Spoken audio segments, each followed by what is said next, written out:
Bismillahirrahmanirrahim.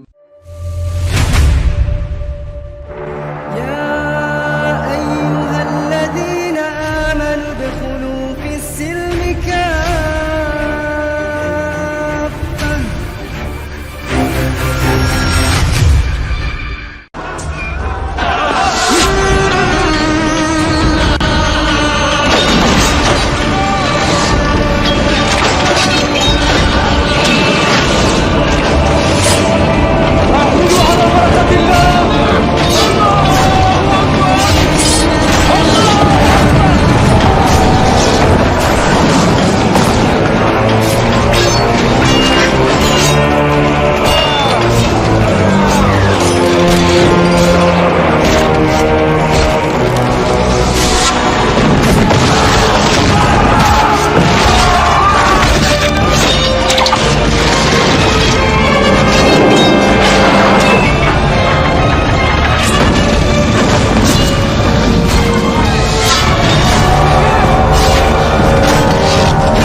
Kita mulai dari muqaddimah dulu ya.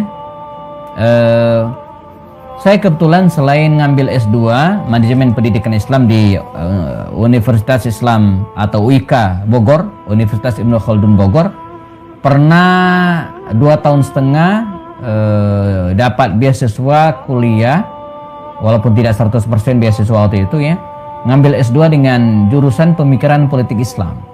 Jadi kita banyak bicara tentang politik Islam pada waktu itu. Makanya salah satu atau tesis saya yang kedua itu adalah wajah politik Muawiyah bin Abu Sufyan, karena memang bicara tentang politik Islam. Wajah politik Muawiyah bin Abu Sufyan. Sempat saya jadikan buku. Ini. Jadi awalnya pemikiran politik Muawiyah bin Abu Sufyan, lalu kemudian dipoles lebih populer, judulnya Wajah Politik Muawiyah bin Abu Sufyan.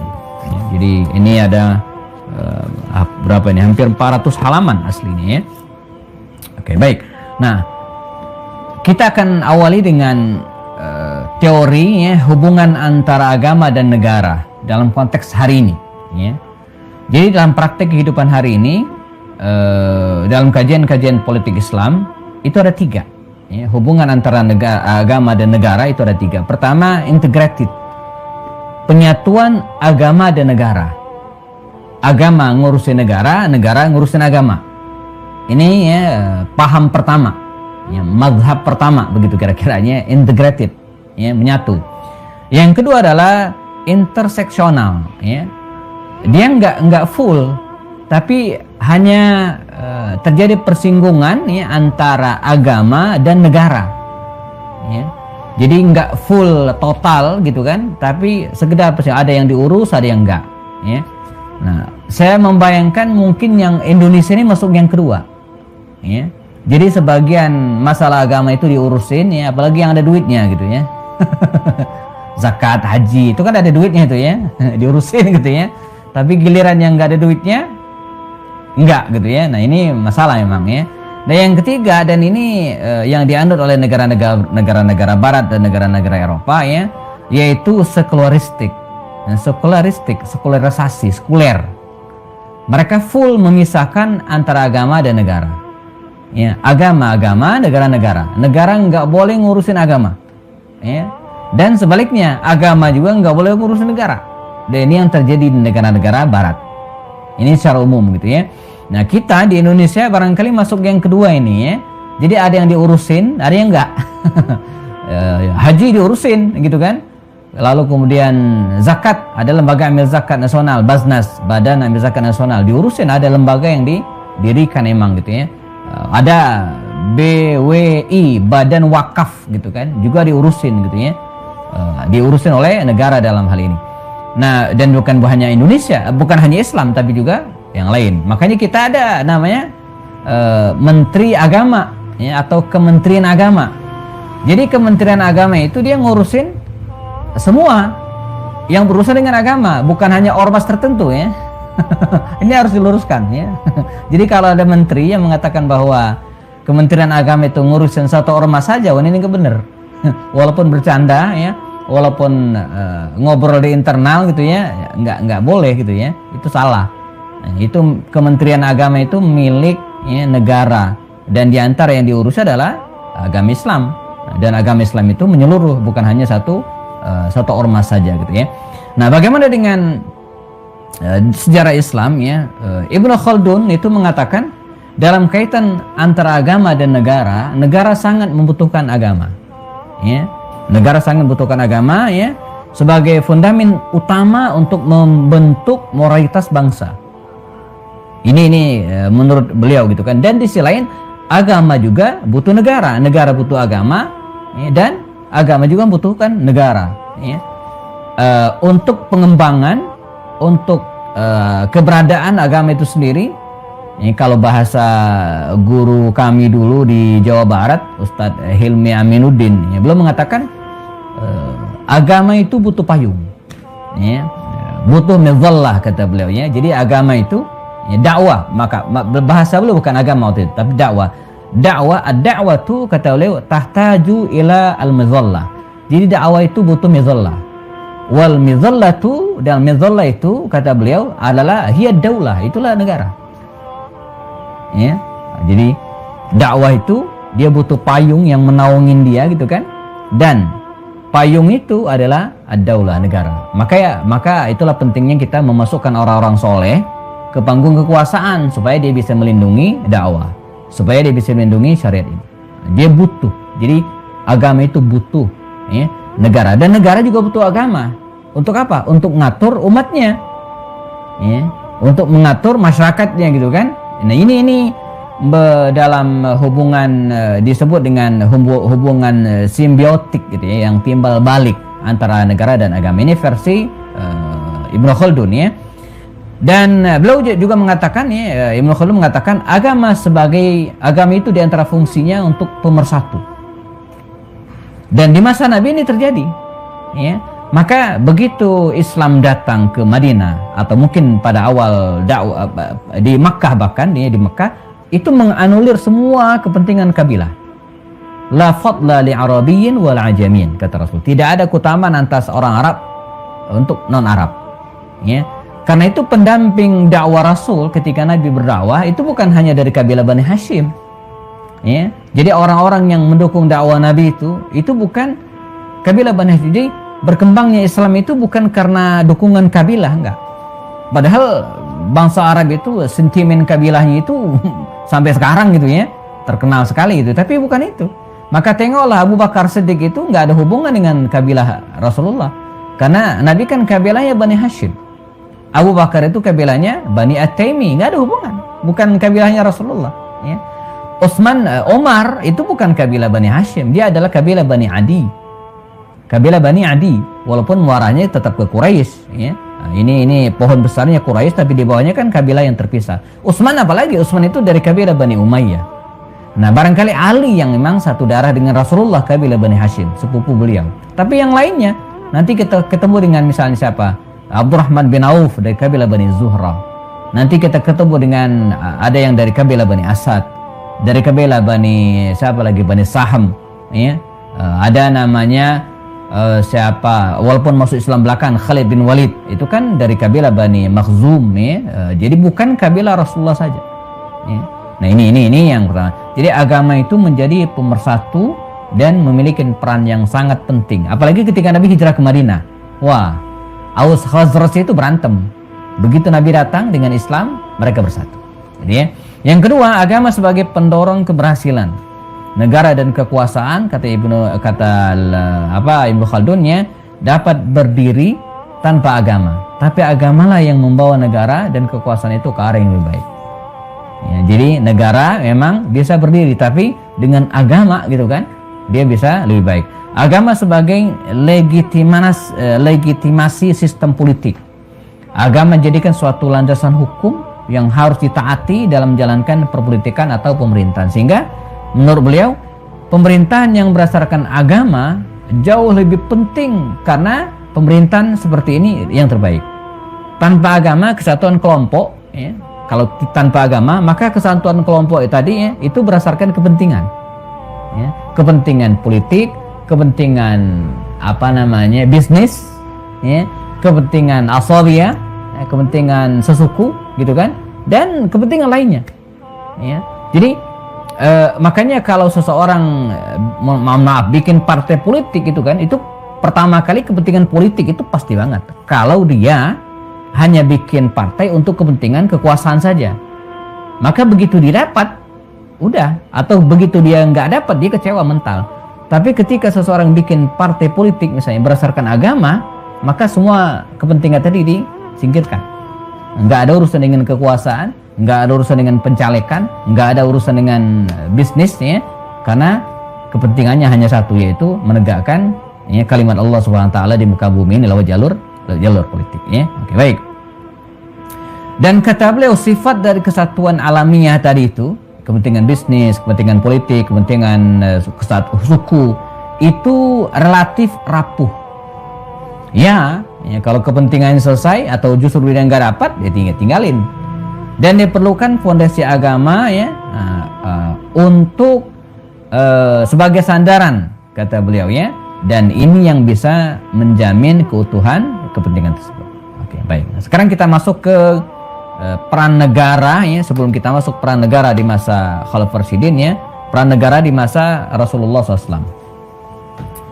Pertama, peran negara ini sudah sangat kental, gitu kan, sudah sangat lengket sejak zaman Rasulullah. Sebelum kita masuk ke era Khalifah Rasyidin, Nabi bukan hanya pemimpin agama, tapi juga pemimpin negara. Nabi bukan hanya imam sholat berjamaah, Nabi bukan hanya guru ngaji yang ngajarin para sahabat baca Quran, Nabi bukan hanya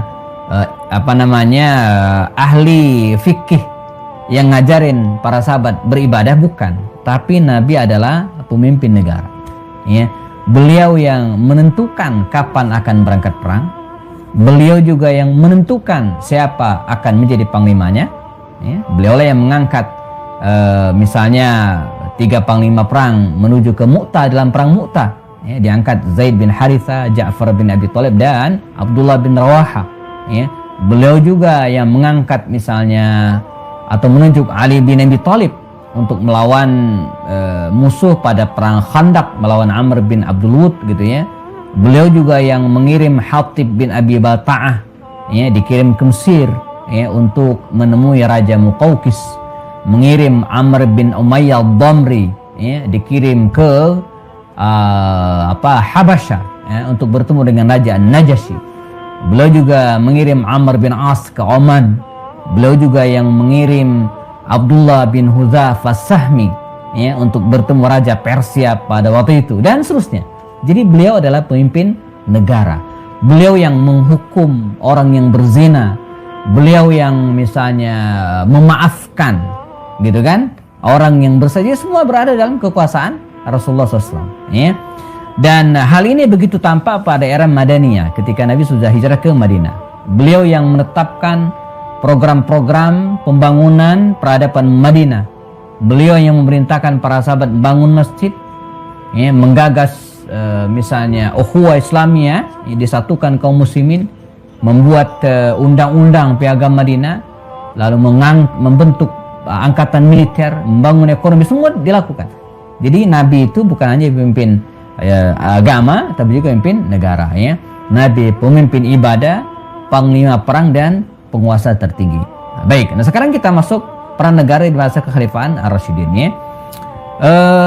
Ikhwan dan akhwat sekalian rahimakumullah, tidak bisa dipungkiri bahwa peran negara di masa Khilafah Rasyidin ini, ya, meneruskan apa yang sudah dirintis dan ditetapkan oleh baginda Rasul SAW, bahwa agama dan negara tidak dipisahkan. Ini bedanya dengan sistem Barat. Jadi kalau Barat memisahkan sama sekali, ya, tapi dalam sejarah Islam tidak.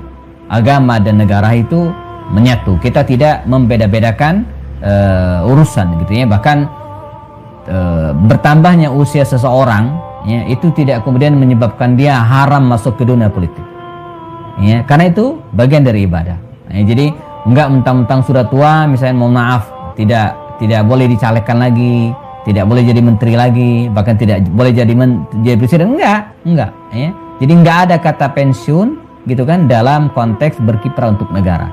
Jadi sangat mungkin walaupun sudah tua gitu kan, sudah di atas 60 tahun tapi dicalonkan sebagai calon presiden, sangat mungkin. Enggak ada pembatasan ya. Di kita keliru karena oh ini udah tua kemudian di rumah aja duduk, enggak ya. Atau ngajar ngaji saja, enggak ya. Dan sebaliknya walaupun dia masih muda dilarang ikut, enggak gitu kan. Dalam Islam kita melihat bagaimana baginda Rasul membolehkan misalnya siapa adiknya Sa'ad bin Abi Waqqas, Umar bin Sa'ad bin Abi Waqqas, walaupun usianya masih belasan tahun untuk ikut. Enggak mentang-mentang anak kecil masih enggak. Jadi faktor usia itu tidak menghambat seseorang untuk berkecimpung dalam kepemimpinan di sebuah wilayah, bahkan tingkat negara sekalipun ya. Nah, karenanya seperti Rasulullah, para khalifah Abu Bakar, Umar, Utsman dan Ali, kita fokus pada 4 khalifah Rasyidin karena judulnya kan peran negara di masa Khilafah Rasyidin. Nah, lain hal kalau judulnya peran negara di masa kekhalifahan para dinasti, itu temanya lain lagi ya, next mungkin ya. Nah, maka para khalifah yang 4 ini mereka adalah pemimpin negara dan pemimpin negara. Abu Bakar itu ketika jadi ketika jadi khalifah dia jadi imamnya. Bahkan sebelum jadi khalifah dia ditunjuk oleh Rasul jadi imam ya, sebanyak 17 kali sholat ya, ketika Nabi sakit. Jadi Abu Bakar itu pernah memimpin 17 kali sholat ya, atau 3 hari lebih. Kalau 3 hari kan 15 kali, ini 3 hari lebih. Mulai Jumat, Sabtu, Ahad ya, Jumat, Sabtu, Ahad plus ya, Ahad pagi dan Isya hari Kamis malam itu Abu Bakar memimpin sholat ya. Begitu Rasul meninggal dan Abu Bakar ya, langsung hari itu juga Seninnya diangkat, dibaiat menjadi khalifah, langsung beliau yang menjadi imam sholat. Ia adalah imam sholat sekaligus kepala pemerintahan, kepala negara. Dalam hal ini khalifah. Menyatu. Jadi enggak dipisah. Dan para gubernur juga demikian. Ya. Jadi para gubernur di wilayah masing-masing, siapa gubernurnya, maka dia yang imamnya.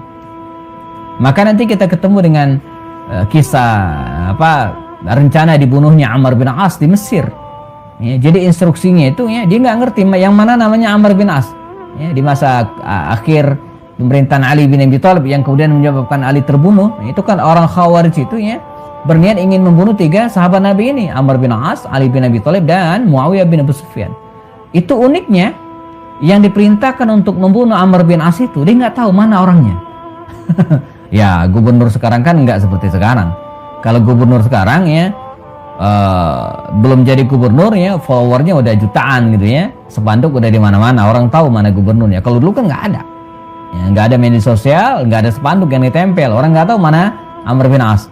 Tapi yang memerintahkan mengatakan sederhana, Anda datang ke Mesir, ke kota Fustat. Ketika waktu sholat tiba, siapa yang imam itulah gubernurnya. Saya alhamdulillah Mas Fahmi ya, kami di Bogor di Jawa Barat selama 10 tahun ya sempat seperti ini ya. Gubernurnya itulah imamnya. Jadi kalau Kang Aher ya datang ke Bogor dan datang sholat 5 waktu, dia gubernur dan dia yang imam. Ya. Alhamdulillah ya 10 tahun ya, dan setelah itu tidak lagi gitu ya, lepas. Nah jadi perintahnya begitu. Mana Amr bin As? Ya dia yang jadi imam. Yang jadi imam itulah Amr bin As. Nah, qadarullah ya, Amr bin As waktu itu sakit. Dia nggak ke masjid, sakit. Sehingga yang dibunuh siapa? Stafnya, Kharijah bin Habitat. Karena dia yang imam, dikira itu Amr bin As, salah bunuh. Makanya dalam tragedi itu Amr bin As itu selamat. Nah, jadi imam sekaligus kepala pemerintahan. Yang kedua, khalifah lah yang mengangkat dan memberhentikan pejabat. Ya. Kita ingat kisah Abu Bakar Siddiq ketika ingin mengangkat panglima perang dalam perang Yarmuk ya, tahun ke-13 Hijriah. Itu siapa yang ngangkat? Ya Abu Bakar, karena Abu Bakar khalifah. Walaupun debatnya alot, diskusinya luar biasa ya, Karena Umar setuju Abu Ubaidah yang jadi panglima, sementara Abu Bakar ingin Khalid. Karena Abu Bakar yang jadi khalifah, maka yang dipilih Khalid. Dan ketika Abu Bakar Siddiq meninggal dunia dan digantikan oleh Umar bin Khattab, maka seketika Umar merealisasikan keinginannya. Dipecatlah Khalid bin Walid dan diangkatlah Abu Ubaidah bin Jarrah, dan gak ada yang salah. Kita nggak bisa protes, itu hak dia. Ya, hak gitu kan. Yang keliru misalnya kalau Khalid bin Walid itu ngambek. Yang keliru kalau Khalid bin Walid itu putus pundung gitu kan. Kemudian nggak ikut, enggak, itu hebatnya mereka gitu kan. Dipecat tapi santai aja. La ujahidu li ajli Umar walakinni ujahidu li ajli Rabbi Umar. Kata Khalid, saya ini perang bukan karena Umar, tapi karena Tuhannya Umar. Mau jadi panglima kek, mau enggak kek, enggak ada urusan. Dia tetap berperang di front terdepan. Itu hebatnya para sahabat. Jadi khalifah lah yang mengangkat dan memberhentikan pejabat. Umar lah yang mengangkat Muawiyah bin Abu Sufyan menjadi gubernur wilayah Syam. Umar lah yang mengangkat Amr bin As menjadi gubernur wilayah Mesir. Umar juga yang mengangkat Sa'ad bin Abi Waqqas menjadi gubernur Basrah. Mengangkat Ammar bin Yasir menjadi gubernur Kufah. Mengangkat Abu Hurairah radhiyallahu anhu ya, menjadi gubernur Bahrain. Umar. Ya, khalifah ya, sekaligus sebagai kepala pemerintahan, dan dia yang berkuasa ya. Ini jadi sehingga kita bisa simpulkan dari dua poin ini, peran negara itu betul-betul maksimal ya. Jadi kalau kita fahami dari sini, ikhwan dan akhwat sekalian, disinilah arti pentingnya kita ya harus masuk ke jantung-jantung kekuasaan itu ya. Sebab dari situlah di gedung parlemen lah kebijakan itu diambil. Di gedung parlemen lah diputuskan undang-undang yang berpihak atau tidak berpihak kepada rakyat. Ya. Maka kata Sayyidina Utsman bin Affan, as-sultanu ya, kekuasaan itu ya, dia bisa menentukan apa yang bahkan tidak bisa ditetapkan oleh Quran. Ya. As-sultanu yazi'u ma la yazi'u Al-Quran. Jadi kekuasaan itu ya yang dia yang mengendalikan gitu kan ya, bahkan sesuatu yang tidak bisa dikendalikan oleh Al-Quran. Begitu pentingnya ya. Di tangan seorang misalnya wali kota ya, di tangannya lah EMB sebuah tempat ibadah ya. Jadi kalau kata wali kotanya dirikan tempat ibadah dan ini izin mendirikan bangunannya, EMB-nya, udah selesai itu. Nggak bisa ya. Satu kata iya menurut wali kota itu tidak bisa dianulir oleh 10 oleh misalnya 1000 demonstran yang mengatakan tidak, nggak bisa ya. Di DKI dulu ya, saya masih aktif di dunia kewartawanan pada waktu itu ya. Jadi teman-teman aktivis Islam ada yang bilang, ini saya tambahkan sedikit ya. Jadi waktu itu Pak Jokowi dan wakilnya Pak Ahok ya, bagaimana kalau Pak Jokowi naik jadi presiden, kan Ahok jadi gubernur DKI. Kata teman-teman aktivis Islam nih, kita demo ya. Kita demo sampai turun. Nggak bisa mas, saya bilang nggak bisa ya. Dia sah, secara hukum sah, nggak bisa. Mau demo nggak bisa, sebenarnya gitu kan. Ketetapannya udah jelas dan benar kejadian, nggak bisa diturunin gitu kan. Mau demo nggak bisa, ya. Kecuali dia melakukan pelanggaran gitu kan. Karena emang begitu aturannya gitu kan. Jadi makanya kita nggak boleh bercanda itu ya. Jadi teman-teman dulu santai aja, udah. Kalau dia nanti kita demo, ya nggak bisa, gitu ya. Walaupun 10.000, 4 juta yang demo gitu kan, kecuali dia melakukan kesalahan, ya iya. Tapi kalau tidak, dia sah kok. Legal, resmi gitu kan. Nah, jadi nggak bisa sembarangan gitu kan. Nah jadi ini yang kedua. Kemudian yang ketiga, ya Allah, khalifah yang menyatakan perang atau damai. Jadi peran negara dalam hal ini di masa kekhalifahan Islam ini ya, atau kekhalifahan Rasyidin ini betul-betul maksimal ya. Abu Bakar lah yang memutuskan apakah memberangkatkan pasukan Usama bin Zaid atau tidak. Ya. Jadi jelang Nabi meninggal, baginda Rasul mengutus pasukan dipimpin oleh Usama bin Zaid. Ketika Nabi wafat, maka pasukan Usama ini balik lagi ke Madinah. Setelah Rasul dimakamkan, maka kata Abu Bakar, saya akan berangkatkan atau kita akan berangkatkan pasukan Usama. Kata yang lainnya, Abu Bakar, makam Rasulullah belumlah kering, tahanlah dulu. Enggak, kata Abu Bakar, saya akan meneruskan apa kata Rasulullah, berangkatkan pasukan Usama bin Zaid. Kata yang lainnya, oke, kalau begitu, tapi jangan Usama yang panglimanya. Mbok ya kan ada Khalid, ada Ikrimah, masih ada Umar, dan para sahabat senior yang lainnya. Usama waktu itu usianya belum 17 tahun, 16 tahun sekian usianya, masih muda banget. Ya. Bahkan termasuk Umar waktu itu tidak setuju tuh, ya, Usama. Ya. Apa kata Abu Bakar? Apakah kalian memaksa saya untuk memecat panglima perang yang diangkat oleh Rasul? Yang ngangkat Usama itu Nabi, masa saya mecatnya? Dan diberangkatkan. Jadi betul-betul perannya dahsyat gitu kan. Walaupun andai waktu itu di voting gitu ya, antara yang setuju dan tidak, saya yakin banyak yang tidak setuju. Tapi Abu Bakar nah disitulah kita melihat sosok seorang Abu Bakar yang selama ini di masa Rasul dikenal dengan lembut, santun dan seterusnya, tapi ternyata dia, ya, kalau kita lihat baca sejarahnya itu luar biasa. Dia yang memberikan solusi. Jadi karakter seorang leader dalam diri Abu Bakar itu luar biasa. Kalau kita lihat, bahkan ketika Nabi meninggal dunia, di tengah kegalauan mayoritas para sahabat, Umar sendiri sampai mengatakan Nabi tidak meninggal gitu kan. Nabi cuma pergi sebentar seperti Musa pergi, nanti dia akan balik lagi, ya, dan akan memenggal leher orang yang mengatakan Nabi wafat. Umar aja begitu. Tapi muncul seorang Abu Bakar Siddiq yang punya leadership yang sangat kuat. Maka diberangkatkanlah Usama bin Zaid bin Harithah ini, ya. Nah, sebaliknya atau seterusnya di masa Umar bin Khattab, peran khalifah ini, peran negara dalam hal ini bahkan lebih maksimal lagi. Jadi Umar itu kalau kita boleh sebut sistem pemerintahnya itu ya sentralistik. Semua berpusat pada Umar. Abu Bakar masih mendingan. Abu Bakar itu membolehkan para bawahannya, entah pejabat daerah ataupun panglima, untuk beristihad, ya, menghukum yang bersalah atau memaafkan. Abu Bakar masih mentoleransi. Ya, maka ketika Malik bin Nuwairah yang pernah ngaku jadi nabi palsu ditangkap oleh Khalid, Abu Bakar itu mempersilahkan Khalid untuk memutuskan. Walaupun Umar nggak setuju, mestinya Anda yang Abu Bakar memutuskan. Enggak, kata Abu Bakar, enggak mesti saya. Dia lebih paham di lapangan. Khalid itu lebih paham di lapangan. Saya kan di sini di Madinah. Nah, tapi kalau Umar enggak, Umar itu ketat. Ya. Saya, kata Umar, tidak ingin ada orang yang memberikan 1 dirham pun kepada orang lain. Ya. Jadi saya tidak ingin ada pejabatku, kata Umar, yang menghadiahkan, memberikan 1 dirham kepada orang lain kecuali atas persetujuan saya. Biasa jadi saya iakan atau tidak. Dahsyat.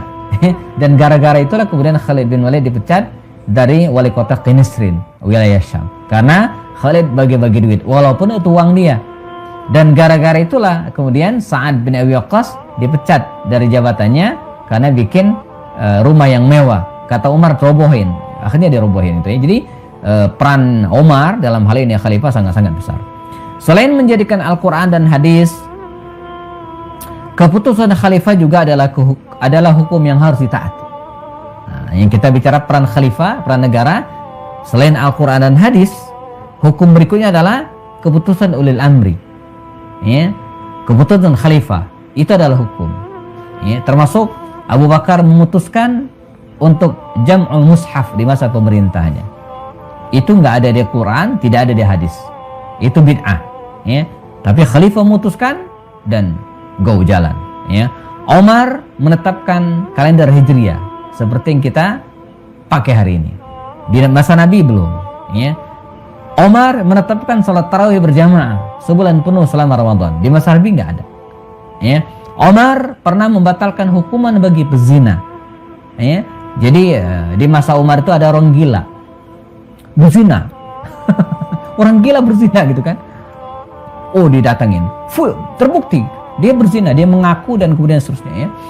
Kata Umar, kita laksanakan hukum had, rajam. Kata Ali, jangan, dia gila. Gitu kan. Akhirnya diskusi mereka, ahlu syuranya, dan Umar akhirnya memutuskan, oke, kita maafkan. Karena dia gila gitu ya. Rufi al-qalam. Ya, jadi diangkat peraturan dari orang yang gila. Itu siapa memutuskan? Negara. Ya, khalifah dalam hal ini ya. Utsman ya memutuskan untuk menulis ulang mushaf. Kita tahu ya, waktu itu semua dimusnahkan kecuali mushaf Utsmani. Maka mushaf kita ini disebut dengan mushaf Utsmani. Mana mushaf saya? Ya, karena di masa Utsman lah mushaf itu ditulis ulang dan disalin sampai hari ini ya. Di masa Utsman juga ada kebijakan azan 2 kali pada sholat Jumat, di mana Rasulullah, Abu Bakar, Umar nggak ada. Ya. Utsman menetapkan sebagai khalifah, dia memberikan keputusan dalam hal ibadah. Ya. Ali memerintahkan untuk memberikan harakat pada mushaf Al-Quran dan ketentuan-ketentuan yang lainnya. Nah, ini peran seorang khalifah. Yang berikutnya adalah khalifah juga ya, atau negara juga menetapkan kebijakan ekonomi. Ya. Dia yang menetapkan boleh dan tidaknya masalah-masalah ekonomi, termasuk misalnya ketika Umar bin Khattab memerintah, dia membuat beberapa kebijakan yang ya, saya pernah, ini semoga bisa linknya ya. Dia membuat kebijakan yang sebelumnya mungkin tidak pernah terjadi di masa Rasul Shallallahu Alaihi Wasallam. Ya, masalah ekonomi. Nah, ini yang coba saya buka. Ini saya pernah muat di Instagram saya, nanti bisa dicek lagi di IG ya. Share, kemudian mana ya, peran negara ini. Jadi Umar itu pernah menetapkan beberapa kebijakan terkait sumber pendapatan negara. Ya, ada yang sudah ada di masa Rasulullah dan Abu Bakar, ada juga yang belum. Ya, misalnya ini yang sudah ada di masa Rasulullah ya, sumber pendapatan negara zakat, ini jelas dimaksimalkan oleh Umar bin Khattab. Ya, kemudian yang kedua jizyah. Ya, jizyah ini dari masa Rasulullah juga sudah ada. Ya, tapi kharaj ya, ini belum ada. Ya, apalagi yang namanya kalau al-fai' sudah ada. Nah, apalagi yang namanya usyur. Di masa Rasulullah dan Abu Bakar itu nggak ada usyur ini. Semacam cukai kalau hari ini. Ya, jadi sejenis bea cukai ya, di mana di masa Rasulullah dan Abu Bakar ini belum ada. Umar yang pertama kali memberlakukan, yaitu sejenis bea cukai yang dibayarkan sejumlah 10% bagi yang masuk ke sebuah wilayah. Ya, jadi produk ataupun yang masuk ke sebuah wilayah dari negara lain, ya, maka dia harus membayar pajak sebanyak 10%. Itu di masa Rasulullah, di masa Abu Bakar tidak ada. Bahkan ada dulu sempat dilarang. Di masa Rasulullah itu sempat yang seperti ini dilarang, cuman beda kasus. Jadi yang dilarang Nabi itu kayak pungli gitu ya, pungutan liar. Jadi dipungut tapi enggak ke masyarakat. Nah, kalau Umar enggak, yang dipungut itu pemasukan negara dan di-share ke masyarakat. Makanya ya ulama membolehkan model begini, walaupun faktanya nanti ada oknum gitu ya yang menyelewengkan dana, nih urusan lain gitu kan. Beberapa ustadz melarang, mengharamkan bea cukai seperti itu. Ya, dia menganalogikan dengan al-maks di masa Rasulullah. Jadi di masa jahiliyah dulu ada disebut dengan al-maksu. Nabi melarang ya, tapi gaya-gaya preman. Jadi setiap akan masuk wilayah tertentu bayar cukai gitu kan, bayar. Dan itu untuk dia gitu kan. Nah, kalau Umar ini enggak, di-share ke masyarakat. Menjadi pemasok negara untuk kepentingan masyarakat. Nah, segera yang kita berlakukan di negara kan itu mestinya. Nah, soal nanti ada yang korupsi itu urusan lain, ya. Oknum ya, tidak bisa digeneralkan gitu kan. Nah, jadi nah ini yang saya sampaikan tadi, untuk kemaslahatan rakyat, bukan sebaliknya, ya. Bukan sebaliknya. Nah, kita lanjutkan. Aja sekalian ya, 5 atau 10 menit lagi ya, tentang peran negara yang sampai ini. Khalifah menetapkan kebijakan ekonomi ya. Kemudian dalam hal menentukan pengganti gitu kan. Khalifah memberikan perannya dalam hal negara, memberikan perannya, tapi tidak baku, fleksibel. Maksudnya gini. Kalau kita lihat ya, dari Rasulullah wafat digantikan oleh Abu Bakar Siddiq. Itu sistemnya syura. Para sahabat berkumpul di Saqifah Bani Sa'idah ya, di pendoponya Sa'ad bin Ubadah. Awalnya para Ansar, kalangan Ansar akan memilih Sa'ad bin Ubadah. Tapi ketika didengar oleh kalangan Muhajirin, mereka datang diwakili oleh Umar bin Khattab, Abu Bakar As-Siddiq dan Abu Ubaidah bin Jarrah. Sempat terjadi perdebatan yang alot antara Umar bin Khattab dan Khabbab bin Munzir pada waktu itu, tapi para puncaknya mereka sepakat ya, lewat syura yang diwakili oleh beberapa orang tersebut di Saqifah Bani Sa'id, dan terpilihlah Abu Bakar. Jadi Abu Bakar terpilih berdasarkan syura dan kesepakatan sebagian sahabat Nabi di Saqifah Bani Sa'idah. Nah, ketika Rasulullah meninggal dunia, ketika Abu Bakar As-Siddiq meninggal dunia, maka yang menjadi khalifah adalah Umar. Bagaimana Umar? Nah, Umar ini berdasarkan wasiat. Ketika Abu Bakar As-Siddiq merasa ajalnya tidak akan lama lagi, dia memanggil Utsman, "Ya Utsman, ta'al kemari. Uktub dia wasiatan, tulis surat wasiat."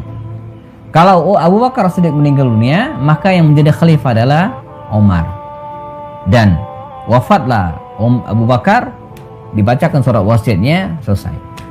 Ya. Ini pakai surat wasiat. Yang ketiga, ya, dari Umar ke Utsman itu lain lagi tuh. Ya. Umar tidak mewarisi ya, kebijakan yang dilakukan di masa sebelumnya. Dia enggak nulis surat wasiat, enggak gitu kan. Tapi dia memilih, dan tidak juga menunjuk satu orang, enggak. Tapi dia memilih untuk tim. Dan ini yang kemudian belakangan paling sering dipakai, yang dikenal dengan tim Majlis Syura atau tim Ahlul Masyura. 6 orang: Abdurrahman bin Auf, Sa'ad bin Abi Waqqas, Talha bin Ubaidillah, Az-Zubair bin Awam, Utsman bin Affan, dan Ali bin Abi Thalib. Ya, 6 sahabat ini ditunjuk oleh Umar. Kata Umar, 6 orang ini kalian rapat syura. Kalau saya wafat, silakan rapat. Ya, silakan serap aspirasi dari yang lain, tapi yang menentukan kalian berenam. 3 hari, jangan lebih. Nah, hari keempat mesti udah ada pemimpin. Maka berenam ini rapat. Ya, Abdurrahman bin Auf menyerap aspirasi dari berbagai kalangan, dan akhirnya mereka memutuskan Utsman. Nah, ini namanya tim Majlis Syura. Dia yang memutuskan. Waktu itu karena jumlah kaum muslimin belum banyak, maka cuma 6. Nah, belakangan seiring dengan bertambahnya jumlah masyarakat, rakyat, ya, maka tim Majlis Syura ini bisa macam-macam. Nah, dianjurkan memang jumlahnya ganjil supaya ya kalau mentok gitu kan, bisa diambil salah satu yang memutuskan. Termasuk Utsman juga, termasuk Umar juga. Kata Umar, kalau mentok maka sertakan ya anaknya, yaitu Abdullah bin Umar. Tapi akhirnya mereka sepakat untuk mengangkat Utsman bin Affan sebagai khalifah pengganti Umar bin Khattab. Terakhir, jazakumullah, dari pemaparan ini kita mengetahui bagaimana peran negara ya, di masa kekhalifahan Rasyidin ini sangat penting. Sangat penting. Dan ini pelajaran serta cermin bagi kita hari ini. Ya, peran kekuasaan itu sangat penting dalam dakwah dan juga dalam menerapkan nilai-nilai Islam.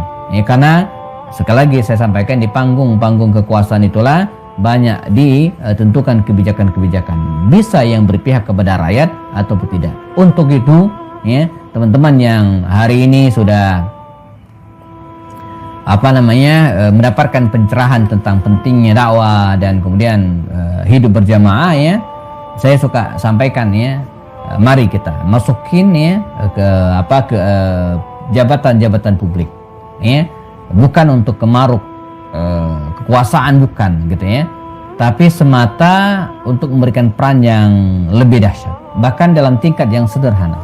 Jadi kalau ada pemilihan RT di tempat tinggal kita, maju ya. Ada pemilihan RW, maju. Apalagi RT RW itu jangan sepelein itu. Wah, itu kita nggak bisa bikin KTP tuh kalau nggak ada tanda tangan pengantar RT RW, ya. Dialah yang mengizinkan keramaian ya dalam sebuah wilayah, ya. Jadi kalau kita salah pilih RT, wah, ya, itu agak repot gitu ya. Panjang urusannya gitu kan. Kalau ada misalnya jadi kades, peluang jadi kades, maju.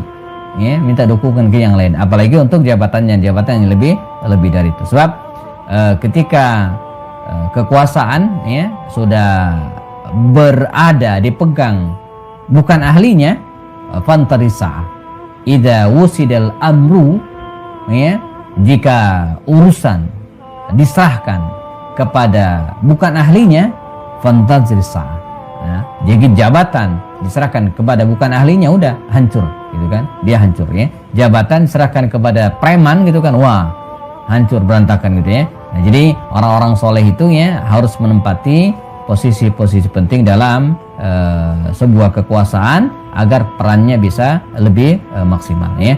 Baik, 56 menit ya, berdasarkan hitungan Zoom di sebelah kanan saya ada jamnya ya. Sudah berlalu, mohon maaf, saya baru lihat sekarang ya, ternyata sudah 57 menit berlalu, mohon maaf.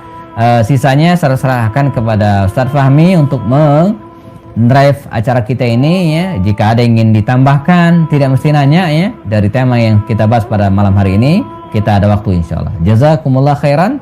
Sementara dari saya cukupkan. Billahi taufik. Assalamualaikum warahmatullahi wabarakatuh. Waalaikumsalam warahmatullahi wabarakatuh. Jazakumullah Ustaz atas materi yang sangat luar biasa yang sudah kita peroleh pada malam hari ini, yang membuka wawasan kita bagaimana peranan negara pada masa Pak Presiden.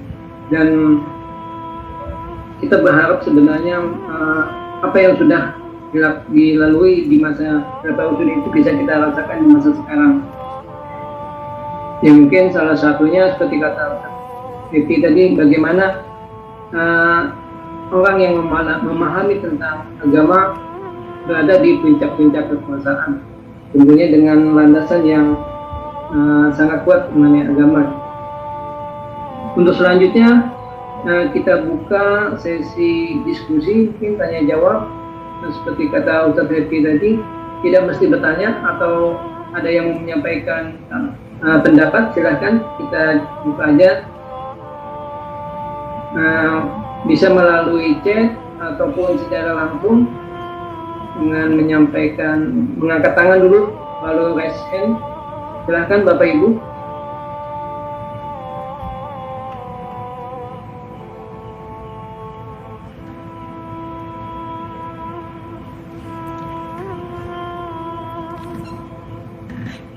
Apa Ustaz, mungkin menunggu Bapak Ibu menyampaikan pertanyaannya atau pendapatnya. Mungkin tadi sudah banyak yang disampaikan Ustaz mengenai bagaimana peranan agama dalam masa Khilafah Rasyidin. Mungkin kita dengar tadi khilafah berperan sangat luar biasa dalam menjalankan negara. Nah, mungkin Ustaz bisa menyampaikan mungkin selama para khilafah itu menjalankan negara, apa aja kendala-kendala mungkin yang permasalahan yang mereka hadapi, mungkin apakah di luar istilahnya orang-orang yang memang tidak sependapat dengan khilafah, ataupun ada juga kendala-kendala dari dalam. Mungkin itu yang ada sedikit pertanyaan dari saya. Silakan. Ya secara umum ya selalu ada kendala, dan itu dua, internal dan eksternal. Kita mulai dari Abu Bakar misalnya.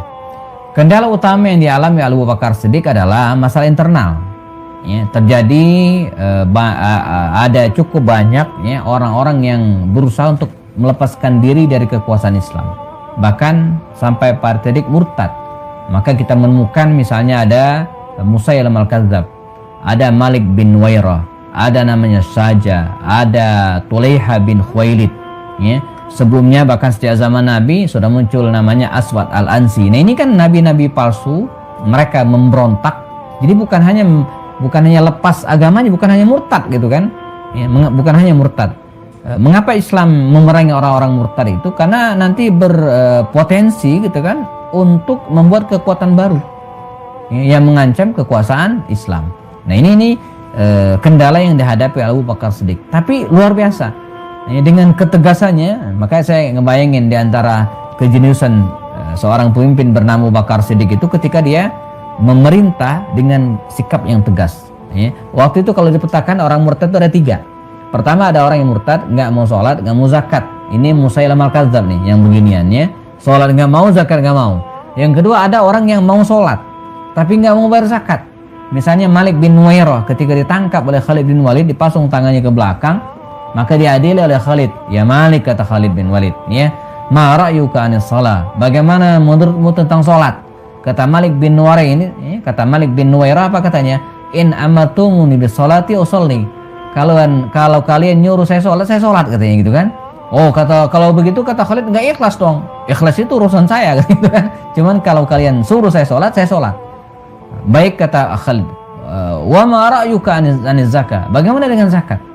Kata Malik bin Nuwairah ini ya, al-malu mali, harta untuk saya, milik saya, dan saya tidak akan pernah berikan kepada siapapun. Artinya dia menolak zakat.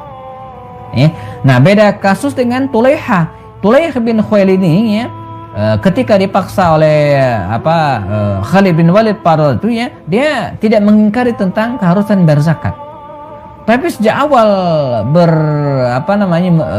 murtad gitu kan, disebut murtad, dia nggak mau sholat. Aneh emang gitu ya. Katanya sholat itu merendahkan derajat seorang manusia, dia harus nyungsep ke tanah, sujud katanya. Dia nggak mau.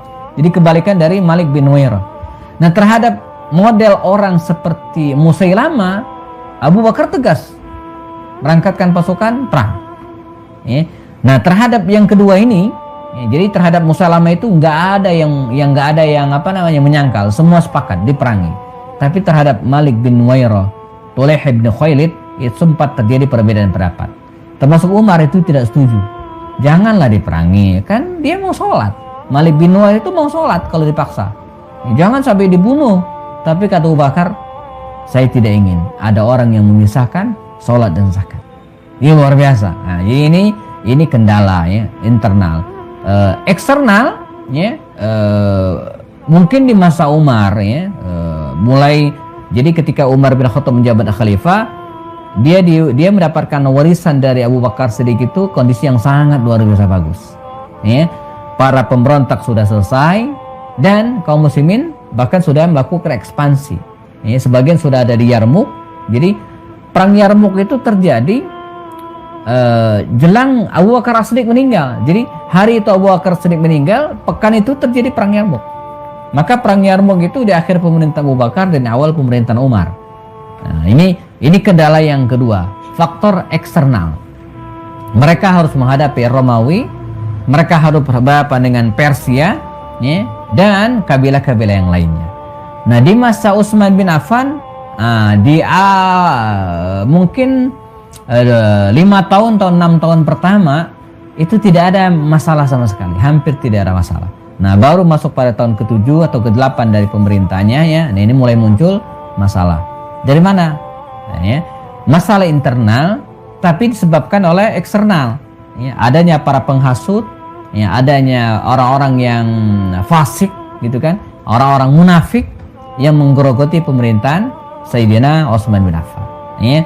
Pada masa Ali ini dahsyat luar biasa. Kendala Ali itu ketika memerintah ya, mendapatkan warisan yang sangat luar biasa ya, penuh dengan fitnah ya, di mana Ali bin Abi Thalib susah memetakan masalahnya gitu kan. Ini orang bersalah atau tidak gitu kan. Ini orang harus dipecat atau tidak ya. Tapi dengan kekuatannya, dengan sikapnya seorang gentleman dan seorang askari militer sejati, Ali bin Abi Thalib ya bisa memadamkan semua itu. Termasuk ketika terjadi perang Siffin dan perang Jamal ya, dengan Aisyah, dan perang Siffin dengan Muawiyah bin Abu Sufyan. Dia bisa mengendalikan sampai kemudian dia terbunuh akhirnya. Nah ini jadi kalau kita bicara tentang kendala selalu ada dua ya, dakhiliyan wa kharijiyan ya, internal dan eksternal. Monggo, tadi ada yang Ibu Sri Rahayu udah raise hand kayaknya tadi. Silakan. Oke, mohon maaf Ustaz. Assalamualaikum warahmatullahi wabarakatuh. Assalamualaikum warahmatullahi wabarakatuh. Afwan Ustaz, mungkin apa saya tadi ini ya mungkin akan agak ngantuk, jadi mohon penjelasan tentang ini Ustaz. Saya belum begitu paham bahwa negara dalam hal ini pemimpin dapat membuat sebuah kebijakan ataupun keputusan yang bahkan Al-Quran pun tidak bisa. Itu maksudnya bagaimana Ustaz? Iya. Jadi as-sultan gitu kan, kalau bahasanya Utsman bin Affan itu as-sultanu ya, yazighu, dia bisa membuat keputusan, menetapkan sebuah hukum dan kebijakan. Lebih tepatnya bukan hukum sih, kebijakan. Jadi pemerintahan itu kekuasaan, as-sultan itu arti kekuasaan, bisa membuat kebijakan yang bahkan tidak ada di Al-Quran, tidak bisa dibuat oleh Al-Quran karena Al-Quran sudah final, sudah selesai ya.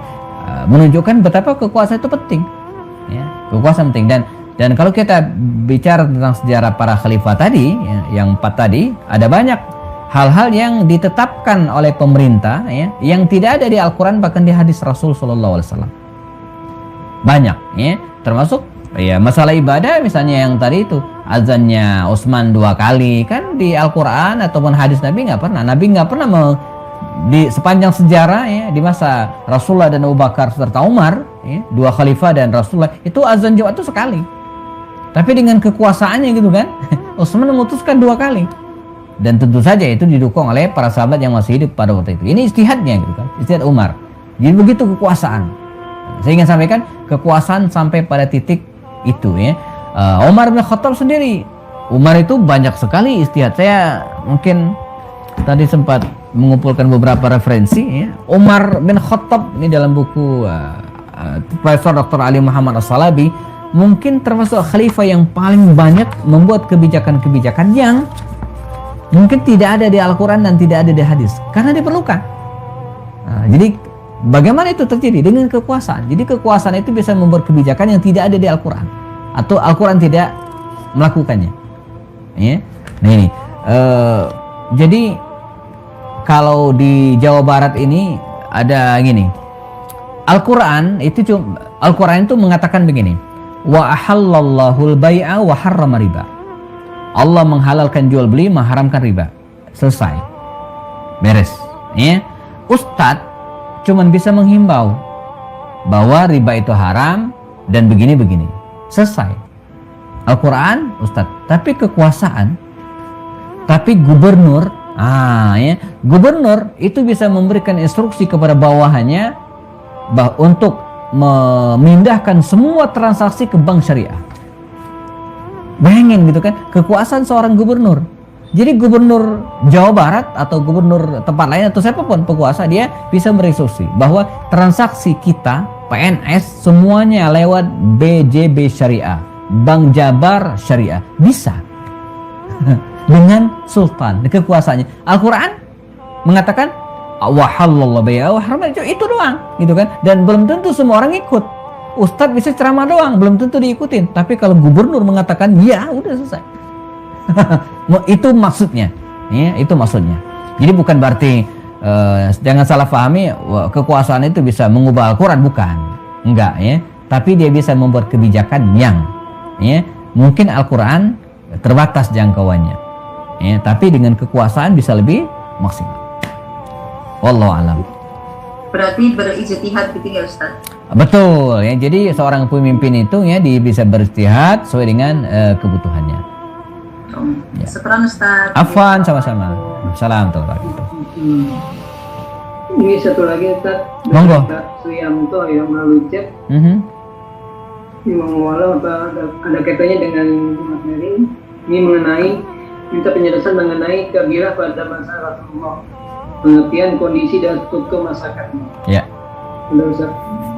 Jadi begini, pertama saya ingin sampaikan bangsa Arab itu termasuk bangsa yang sangat kuat fanatisme kesukuannya, bahkan sampai hari ini. Jadi kalau udah sesama Arab itu udah beda lah ya. Atau mungkin memang nggak tahu kalau di Kalimantan dan sekitarnya ya.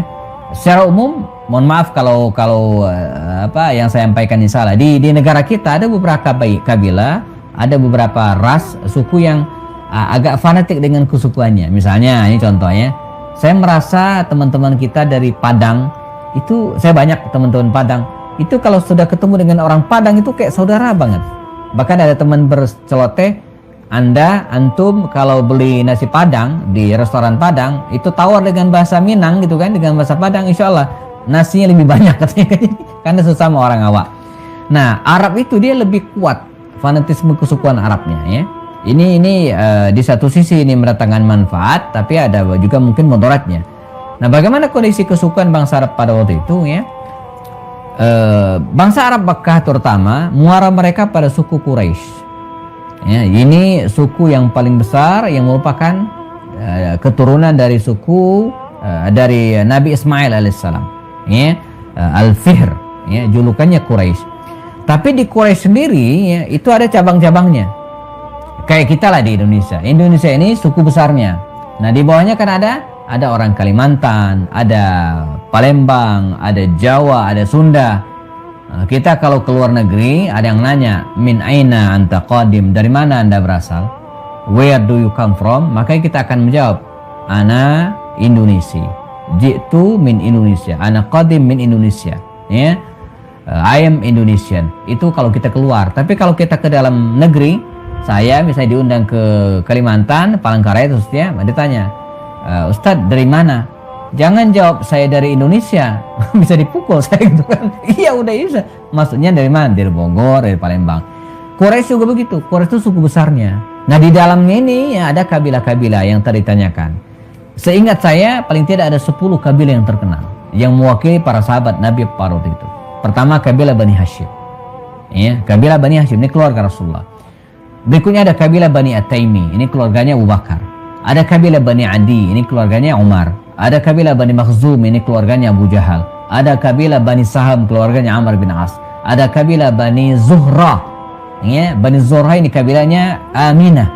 Ya, Sayyidah Aminah, ibunda Rasulullah. Ada kabilah Bani Asad, ini keluarganya istri Rasulullah, Khadijah. Itu kabilah Bani Asad. Ada kabilah Bani Jumah.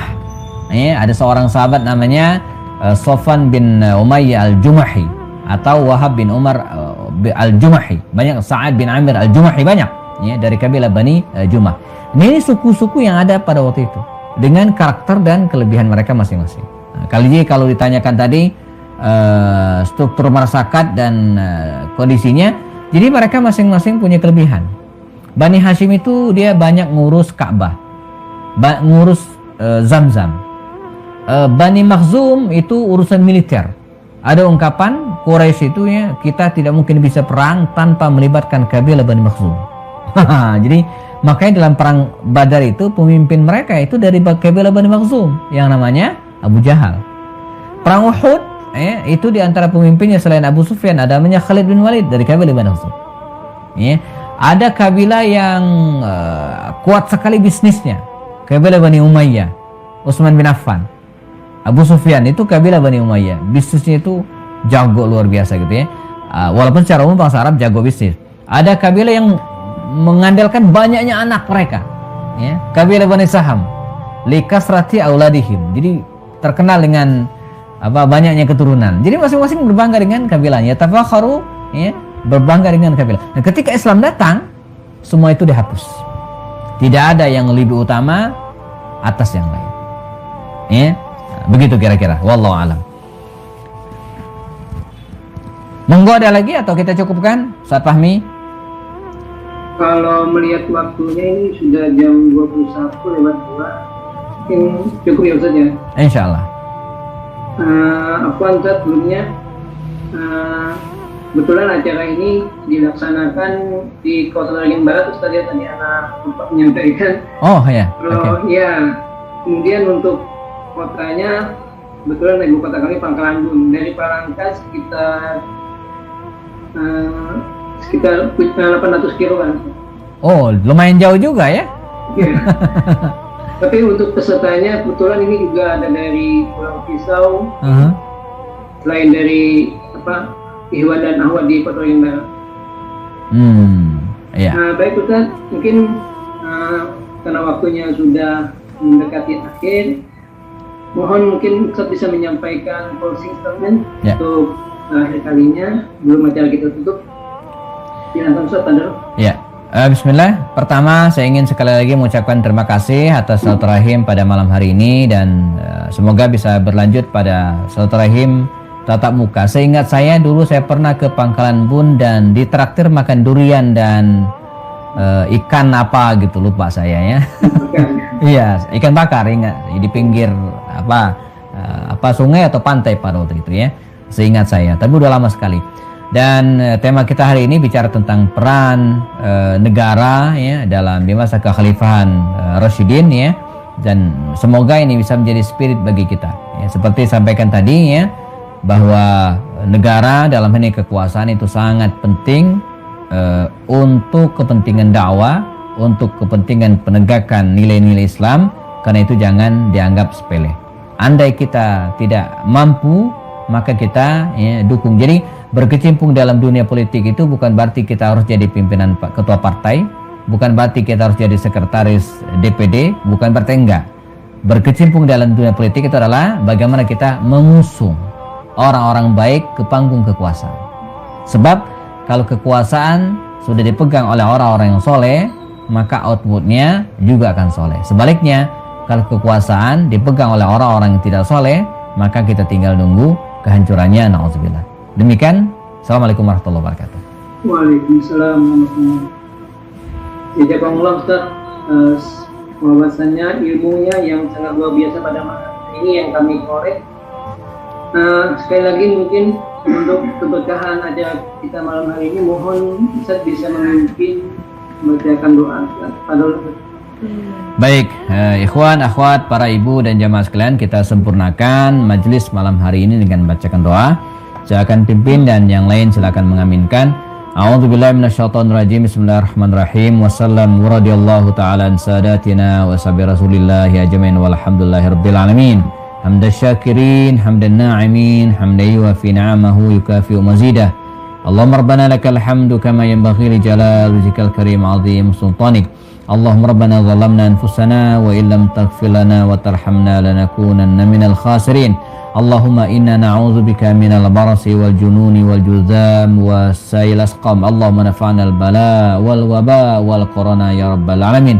Allahumma rabbana rizqna ilman nafi'an wa amalan mutaqabbalan wa rizqan halalan tayyiban mubarakan ya rabbal alamin. Rabbana hab lana min azwajina wa dhurriyyatina qurrata a'yun waj'alna lil muttaqina imama. Allahumma rabbana inna nas'aluka salamatan fid din wa afiatan fil jasad wa ziyadatan fil ilmi wa barakatan fil rizqi wa taubatan qabla al maut wa rahmatan 'indal maut wa maghfiratan ba'dal maut. Allahumma rabbana hawwin 'alaina fi sakaratil maut wan najata minan nar wal 'afwa 'indal hisab. Rabbana la tuzigh qulubana ba'da idh hadaytana wa hab lana min ladunka rahmatan innaka antal wahhab. Rabbana atina fid dunya hasanah wa fil akhirati hasanah wa qina 'adzaban nar. Subhana rabbika rabbil 'izzati 'amma yasifun wa salamun 'alal mursalin walhamdulillahi rabbil alamin. Sekali lagi jazakallahu Ustaz atas waktu dan ilmunya malam hari ini. Mungkin belum ditutup, saya sebagai MC mohon maaf atas segala kekurangan mungkin ketidaksempurnaan saya untuk memimpin acara malam hari ini. Kemudian sebelum acara itu marilah sama-sama kita membaca istighfar, astagfirullahaladzim, dan kita tutup bersama dengan membaca doa kafaratul majelis. Subhanakallahumma bihamdika asyhadu an la ilaha illa anta astaghfiruka wa atubu ilaik. Assalamualaikum warahmatullahi wabarakatuh. Waalaikumsalam warahmatullahi wabarakatuh. Saya langsung pamit, Mas Fahmi, Ustaz Taufik dengan yang lainnya ya. Jazakumullah khairan ya. Assalamualaikum. Waalaikumsalam.